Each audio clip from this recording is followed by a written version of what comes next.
এদিকে দলে কোন্দলের আবহেই খুন হয়ে যাওয়ার আশঙ্কা প্রকাশ তৃণমূল বিধায়ক সোমনাথ শ্যামের।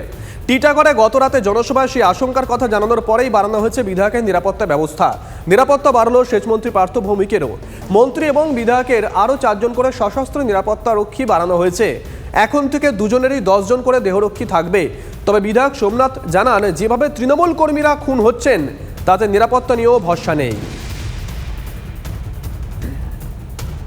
हमारा ही एक तृणमूल कांग्रेस का कर्मी का खून हुआ, वहां मैंने देखा कि ये एक ऐसा व्यक्ति के तरफ से ये खून हुआ कि जिसके सामने कोई मुंह खोलने में डर रहा है। मैं बोल रहा हूं, मैं पार्टी करता हूं, मेरा भी कल खून हो सकता है, मैं भी कल मर सकता हूं, लेकिन प्रतिवाद करके जाऊंगा और जो सच्चाई है उस मांग को रख के जाऊंगा।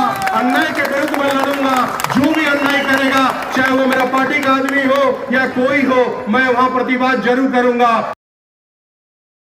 আশঙ্কা নিশ্চয়ই হবে যে বিকি যাদবের যদি খুন হতে পারে তাহলে আমার খুন কেন হবে না। আমার সিকিউরিটি বাড়ানো হয়েছে। কতজন? 4 জন বাড়ানো হয়েছে। কতজন ছিল? আমার আগে 6 জন ছিল, আরও 4 জন বাড়ানো হয়েছে। মোট 10 জন। সেচমন্ত্রী পার্থ ভৌমিকেরও সিকিউরিটি বেড়েছে। কতজন বেড়েছে? 4 জন। হ্যাঁ, 4 জন। আমি যে এইটুকু শুনেছি, আমি ঠিক জানি যে 4 জন সিকিউরিটি বা আরও বেড়েছে। সিকিউরিটি বেড়েছে? কজন? মানে কেন হঠাৎ সিকিউরিটি বাড়ছে?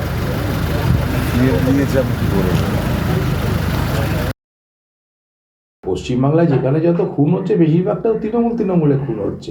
ব্যারাকপুরের শিল্পাঞ্চলেও যা গণ্ডগোল হচ্ছে ওদের মধ্যেই গণ্ডগোল হচ্ছে, বিজেপির মধ্যে নেই। তা নিশ্চয়ই উনি ওনার দলের লোক কি বলেছেন, তো ওনার পরিষ্কার করে বলা উচিত কার বিরুদ্ধে বলছেন। ওনার সিকিউরিটি বাড়ানো হলো মানে কি, ওনার কথাটা সত্যতা তো মেনে নেওয়া হলো।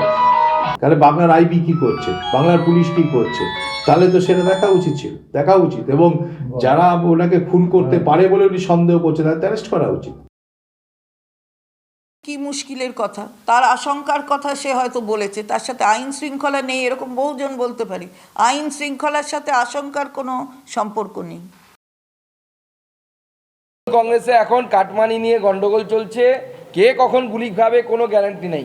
তাই বাংলার মায়েদেরকে আমার অনুরোধ, নিজের ছেলেকে নতুন ভোটারদেরকে তৃণমূল কংগ্রেসে পাঠাবেন না, বিজেপিতে থাকতে বলুন। সম্মান নিয়ে থাকতে পারবে, রাজনীতি করবে, চোর অপবাদ শুনতে হবে না, খুনও হতে হবে না।